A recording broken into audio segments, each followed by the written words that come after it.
Hepinize merhabalar arkadaşlar. Bugün sizlerle harika bir videoyla karşınızdayım. Filmlerdeki ses efektleri part 1'e hoş geldiniz. Bugün arkadaşlar filmlerdeki ses efektlerini deneyeceğiz. Söyledim. Bu sefer doğru söyledim. Evet arkadaşlar, bakalım doğru mu yanlış mı? Bu arada videoya başlamadan önce kanalıma abone olmayı, şuradan abone olabilirsiniz ve çan tuşuna basmayı unutmayın. Videomu beğendiyseniz beğen tuşuna basmayı unutmayın. Bunu daha sonra tekrar videonun sonunda yapabilirsiniz. Evet arkadaşlar, bu videonun bu videoya ağlayacağım. Neyse. Bu tarz videoların gelmesini istiyorsanız arkadaşlar beğen. Evet arkadaşlar. O zaman başlayalım. Madde 1. Evet arkadaşlar, sizce o sıskılı kaldı. Neyse. Sizce arkadaşlar o filmlerdeki ses efektleri nasıl yapılıyor dersiniz?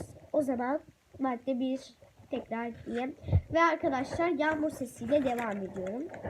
Yağmur sesiyle başlayayım, devam ediyorum. Ben çok yanlış konuşuyorum bunları ya.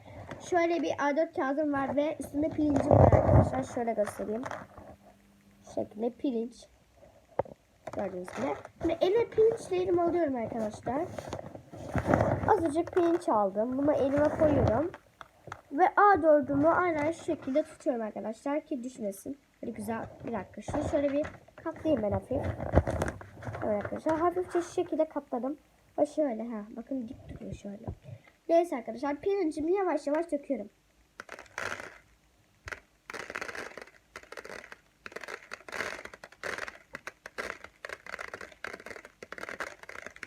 Çok rahatlatıcı bir ses olduğu için tekrar deneyeceğim.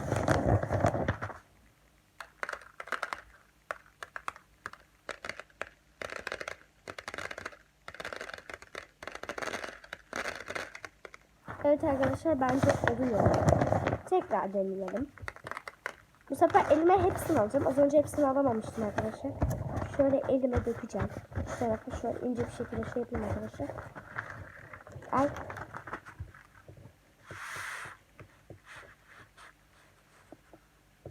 Hepsini aldım elim arkadaşlar. A4'te hiç kalmadı. O zaman döküyorum.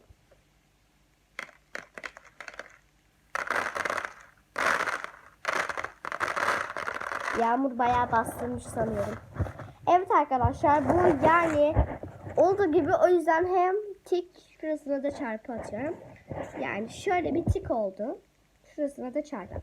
Bu olduğu gibi arkadaşlar, evet yani işe yarıyor mu? Yarar. Şimdi arkadaşlar, sizce o leyleklerin veya şöyle söyleyeyim tüm kuşların o kanat çırpınışı nasıl yapılıyor dersiniz? Bunun için deri 2 çift eldiven gerekiyor arkadaşlar. Eldivenlerimizi aynen şu şekilde tutuyoruz arkadaşlar ve böyle sallayacağız şimdi. Çırpacağız yani.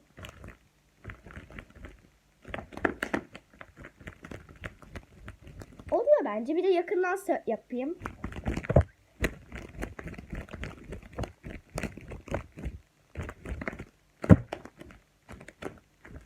Oldu. Ama yorucu bir şey bu. Yani bunun için en az 5 adama ihtiyacımız var arkadaşlar. Çok acayip yorucu. Yani 5 insana ihtiyacımız var, öyle söyleyeyim. Evet arkadaşlar, içimizi ürpertilen tam o anda, yani tam böyle biriyle karşılaştığı anda arkasından gelip birini vuran sesi nasıl yapıyorlar sizce? Bunun için de arkadaşlar yine bir A4 kağıdı.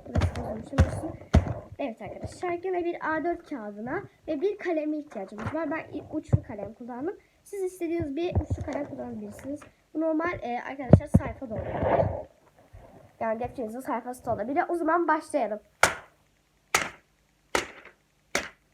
Bu arada arkadaşlar şuradan yani şu şekilde tutmamız gerekiyor. Çünkü arkadaşlar bu sürekli yani şuraya vurdukça burası da sallandığı için kağıt sesi geliyor. Bir dakika tekrar yapayım.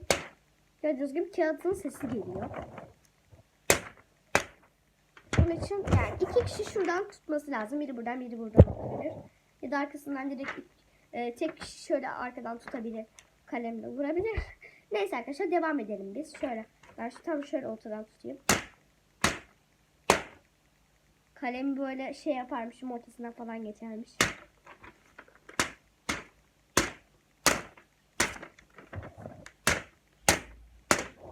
bence oldu arkadaşlar. Yakından bir de şey yapayım.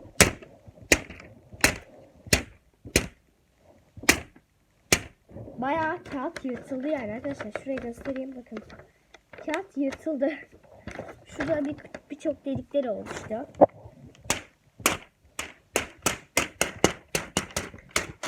Bu da güzel bir ses. Evet, bunu da beğendim.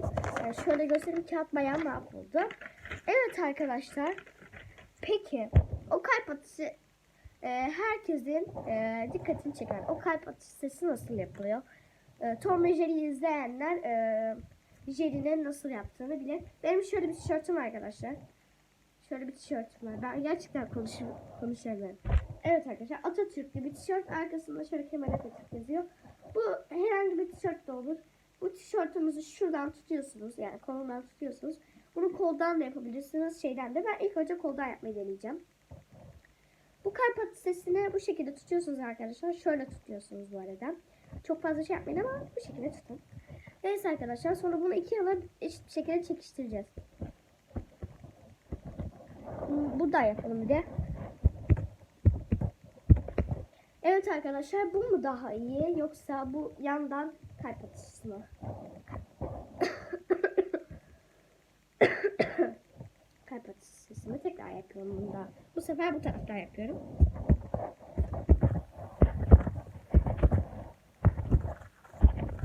Bence arkadaşlar yandan, çünkü şey yapamadım. Tekrar başa alıyorum şu kısmını.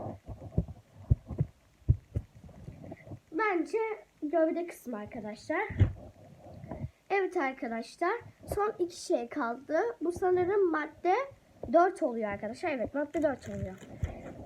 Arkadaşlar, o alev alev böyle kamp ateşi olan böyle çıtır çıtır sesler nasıl geliyor sizce?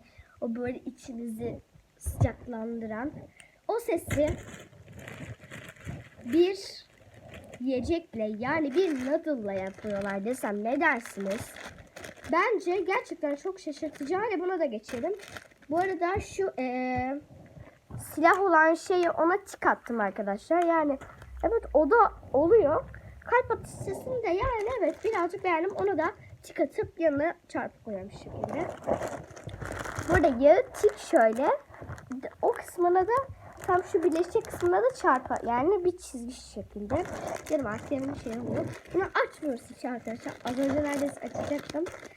Şu şekilde noodle'ı alıyoruz arkadaşlar. Bunu çıkartıp da yapabiliriz. Ben çıkartmadan yapacağım. Şimdi buraya bu şekilde çıtırdatacağız bunu.